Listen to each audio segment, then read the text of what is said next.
دوستو، آج کی اس ویڈیو میں ہم آپ کو غوث پاک حضرت عبدالقادر جیلانی کی زندگی کے ایسے دو دلچسپ واقعے سنانے والے ہیں جس کو سن کر ایک مسلمان کا ایمان تازہ ہو جائے گا اور آپ کو یہ بھی پتہ چل جائے گا کہ اس دنیا میں اتنے بڑے سخی انسان گزرے کہ کیا وہ حضرت غوث پاک شیخ عبدالقادر جیلانی کا مقابلہ کر سکتے ہیں یا نہیں۔ دوستو، ایک دفعہ حضرت غوث پاک نے 100 عربی نسل کے گھوڑے خرید لیے اور بہت سی روایات میں ملتا ہے کہ حضرت غوث پاک نے 50 عربی نسل کے گھوڑے خرید لیے۔ آپ کے مرید بھی بڑے حیران تھے کیونکہ حضرت غوث پاک ان 50 قیمتی گھوڑوں کی بالکل ضرورت نہیں تھی۔ یہ ایک راز تھا اور اس راز کے بارے میں غوث پاک نے کسی سے ذکر نہیں کیا اور کسی مرید میں اتنی جرأت نہ ہوئی کہ وہ غوث پاک کے فیصلے پر سوال اٹھا سکتے۔ وقت گزرتا رہا۔ اس واقعت ایک عربی نسل گھوڑے کی قیمت آج کے اس دور کی لینڈ کروزر گاڑی کی قیمت کے برابر تھی اور اس طرح غوث پاک نے 50 گھوڑے خریدے تو آج کے دور میں اس گھوڑوں کی قیمت 50 گاڑیوں کے برابر تھی۔ ایک دن ایک آدمی کے پاس اس کا دوست ملنے کے لیے آیا۔ وہ اس کو اپنے گاؤں میں گھمانے کے لیے گیا اور گھماتے گھماتے جب وہ غوث پاک کے استبل کے پاس سے گزرے تو اس نے دیکھا کہ حضرت غوث پاک کے استبل میں 50 عربی نسل کے گھوڑے بندھے ہوئے تھے۔ اس نے پوچھا کہ یہ کس کا استبل ہے تو اس کے دوست نے بتایا کہ یہ غوث پاک کا استبل ہے اور اس میں 50 قیمتی گھوڑے کھڑے ہیں اور اعلیٰ قسم کی خوراک کھا رہے ہیں۔ پھر اس دیہاتی نے کہا، چلو میں تمہیں اپنے غوث پاک سے ملانے چلتا ہوں۔ غوث پاک سے مل کر آپ کا ایمان تازہ ہو جائے گا۔ اس آدمی نے کہا، نہیں، پھر کبھی ملیں گے، آج میرا دل نہیں کر رہا۔ شاید اس کا مزاج ہی کچھ الگ تھا یا پھر وہ حضرت غوث پاک کے بارے میں نہیں جانتا تھا۔ ایک دو مرتبہ پھر دیہاتی اپنے اس دوست کو لے کر غوث پاک کے استبل کے پاس سے گزرا تو اس دیہاتی نے کہا، چلو میں تمہیں غوث پاک کے پاس لے کر چلتا ہوں۔ تو پھر اس نے منع کر دیا اور کہا، اب میرا دل نہیں کر رہا۔ وقت گزرتا رہا اور وہ آدمی اپنے واپس گاؤں چلا گیا۔ اچانک اس آدمی کی طبیعت خراب ہو گئی۔ اس نے اپنے گاؤں کے چھوٹے موٹے حکیم سے علاج کروایا لیکن اس کو کوئی بہتری نہ آئی تو اس کو خبر ملی کہ جس گاؤں میں وہ پہلے جا چکا ہے اسی گاؤں میں بہت بڑا حکیم رہتا ہے جو ہر قسم کی مرض کے بارے میں جان لیتا ہے۔ اس آدمی نے سوچا کہ اپنے دوست کے گاؤں چلا جاتا ہوں، اپنے دوست کو ساتھ لے کر اس حکیم کے پاس جاؤں گا اور اس کے پاس جا کر اپنا معائنہ کرواؤں گا کہ آخر مجھے ایسی کون سی بیماری ہے جو ٹھیک ہونے کا نام نہیں لے رہی۔ اور وہ دوست کے پاس پہنچ گیا۔ وہ دوست اس کو اس حکیم صاحب کے پاس لے گیا۔ جب حکیم صاحب نے اس کا معائنہ کیا تو حکیم صاحب نے کہا کہ تمہارے جگر میں ایک ایسی بیماری پیدا ہو گئی ہے جس کا علاج ناممکن ہے۔ اس آدمی نے کہا، حضور، جوانی کے دن ہیں، زندگی کس کو کوڑی ہوتی ہے، آپ بتائیں، آخر اس کا کوئی تو علاج ضرور ہوگا۔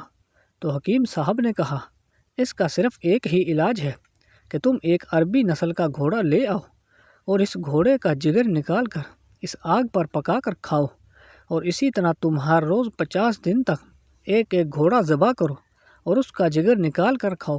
50 دن کے بعد ہی تمہاری یہ بیماری تمہارے جسم سے ختم ہو جائے گی۔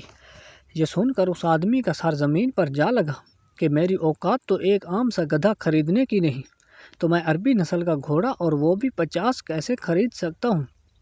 تھوڑی دیر بعد پریشانی کی حالت میں بیٹھنے کے بعد اس نے اپنے اسی دوست کو کہا جس دوست نے اسے غوث پاک کے پاس جانے کے لیے کہا تھا۔ اس نے کہا کہ تم مجھے غوث پاک کے پاس لے چلو، غوث پاک کے پاس 50 گھوڑے کھڑے ہیں، تو تم نے کہا کہ وہ اتنے سخاوت مند ہیں لہٰذا وہ مجھے 50 گھوڑے دے دیں تو میری جان بچ سکتی ہے۔ اس کے دوست نے کہا، تم پاگل ہو گئے ہو، 50 گھوڑے اور وہ بھی عربی نسل کے، تم جانتے ہو کہ وہ کتنے مہنگے ہیں۔ تو اس نے کہا، تم میرے ساتھ غوث پاک کے پاس چلو، میں حضرت شیخ عبدالقادر جیلانی کے پاؤں میں پڑ جاؤں گا، ہاتھ باندھوں گا اس کے آگے گڑ گڑاؤں گا۔ اس کو اپنے اللہ اور رسول کا واسطہ دے کر میں اس سے 50 گھوڑے مانگ لوں گا۔ وہ آدمی منع کرتا رہا، لیکن اپنے دوست کے ہاتھوں مجبور ہو کر وہ اس کے ساتھ غوث پاک کے پاس چل پڑا۔ جب غوث پاک کے پاس پہنچے تو اس آدمی کے کہنے سے کچھ پہلے غوث پاک نے کہا، جاؤ اور سامنے 50 گھوڑوں میں بندھے ہوئے ایک گھوڑا کھول کر لے جاؤ اور اس کو ذبح کرو، اس کا جگر نکال کر کھاؤ اور ہر روز آنا اور اسی طرح ایک گھوڑا کھول کر لے جانا۔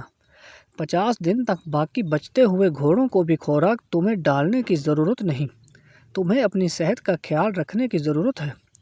ان کو چارہ بھی میرے مرید ہی ڈالتے رہیں گے، لہٰذا تم ہر روز استبل میں آنا، ایک گھوڑا کھول کر لے جانا اور اس کا جگر نکال کر اپنے علاج کے طور پر کھاؤ۔ اور وہ آدمی بڑا حیران و پریشان ہو گیا اور کہا کہ حضور آپ کو کیسے پتہ چلا کہ مجھے یہ بیماری ہے؟ اور مجھے حکیم صاحب نے عربی نسل کے گھوڑے کا علاج بتایا۔ تو غوث پاک نے کہا کہ جب تم اپنے دوست کے گاؤں کے لیے روانہ ہو رہے تھے تو اسی دن میں بھی تمہارے گاؤں سے گزر رہا تھا، اور جب میں نے تمہیں دیکھا تو تجھے دیکھ کر مجھے پتہ چل گیا کہ تجھے چند دن کے بعد جگر میں ایک ایسی بیماری پیدا ہونے والی ہے جس کا علاج صرف عربی نسل کے گھوڑے کا جگر ہوگا، اور وہ بھی تمہیں 50 دن تک کھانا پڑے گا۔ لہٰذا اس لیے میں نے وہ 50 گھوڑے خرید لیے، اور وہ گھوڑے میں نے کسی اور کے لیے نہیں، صرف تمہارے لیے خریدے تھے۔ یہ سن کر وہ آدمی اس غوث پاک کے قدموں میں گر گیا اور کہا، حضور آپ مجھے مرید بنا لیں، میں آپ کا مرید بننا چاہتا ہوں۔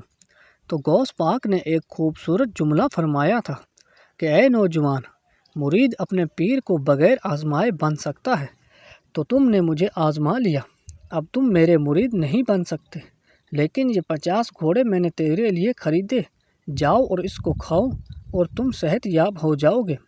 وہ نوجوان غوث پاک کی اس سخاوت اور دور اندیشی کے بارے میں اتنا متاثر ہوا کہ ساری زندگی اللہ تعالیٰ کی عبادت میں گزار دی۔ دوستو، دوسرا واقعہ آپ کے ساتھ شیئر کرتے ہیں کہ ایک دفعہ غوث پاک نے بتایا کہ جب میں جوانی کے دور میں تھا تو ہر روز رات کو لوگ اپنے اپنے گھروں میں آرام و بستر پر سو جاتے تھے، تو میں اپنا تھوڑا بہت ضروری سامان لے کر گھر کے پاس ہی موجود جنگل میں چلا جاتا اور جنگل کے درختوں کے نیچے بیٹھ کر ساری رات اللہ کی عبادت کرتا۔ وقت گزرتا رہا، ایک رات میں ایک درخت کے نیچے بیٹھ کر اللہ کی عبادت کر رہا تھا کہ اچانک اس درخت کے اوپر اتنی زیادہ روشنی چھا گئی جو میں نے پہلے کبھی نہیں دیکھی، اور اس کے بعد ایک آواز آئی کہ اے میرے بندے، تم نے میری اتنی عبادت کی کہ اب میں نے تجھ پر اپنے سارے فرض معاف کر دیے۔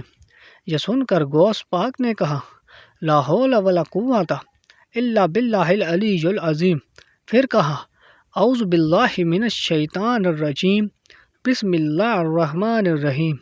غوث پاک کو پتہ چل گیا کہ یہ شیطان ہے، کیونکہ اللہ تعالیٰ نے اپنے فرائض کو اپنے نبیوں پر معاف نہیں فرمائے تھے، تو پھر مجھ پر کیسے ہو سکتے ہیں؟ پھر اس شیطان نے کہا کہ غوث پاک تمہاری قسمت اچھی ہے کہ تمہارے علم نے بچا لیا۔ شیطان نے سوچا کہ اب دوسری بار غوث پاک کو بہکا لوں گا، تو غوث پاک نے کہا، نہیں نہیں ملعون، مجھے میرے علم نے نہیں بلکہ میرے اللہ نے بچایا ہے، تیرے علم نے تجھ جیسے ابلیس کو بھی نہیں بچایا تھا، تو پھر علم انسان کو کیسے بچا سکتا ہے؟ بڑے بڑے علماء کو دیکھا، ان کے پاس بہت علم تھا لیکن وہ پھر بھی گمراہی میں چلے گئے۔ اگر علم انسان کو بچاتا تو وہ پھر گمراہی میں نہ جاتے۔ یہ سن کر شیطان نے کہا کہ میں شیطان ہوں اور میرے پاس انسانوں کو بہکانے کے لیے 70 داؤ ہوتے ہیں، اور میں وہ کوئی بھی داؤ استعمال کر کے انسان کو بہکا سکتا ہوں۔ تو حضرت غوث پاک نے ایک جملہ کہا تھا کہ جو بندے اللہ کے ہو جاتے ہیں پھر ان کو بھی کوئی بہکا نہیں سکتا۔ یہ سن کر وہ شیطان بھی سمجھ گیا اور اسی وقت وہاں سے بھاگ گیا۔ اگر آپ کو میری یہ ویڈیو اچھی لگی تو لائک اور کمنٹ کر دیجئے اور چینل کو سبسکرائب کرنا مت بھولیے۔ ملتے ہیں نیکسٹ ویڈیو میں، تب تک کے لیے اللہ حافظ۔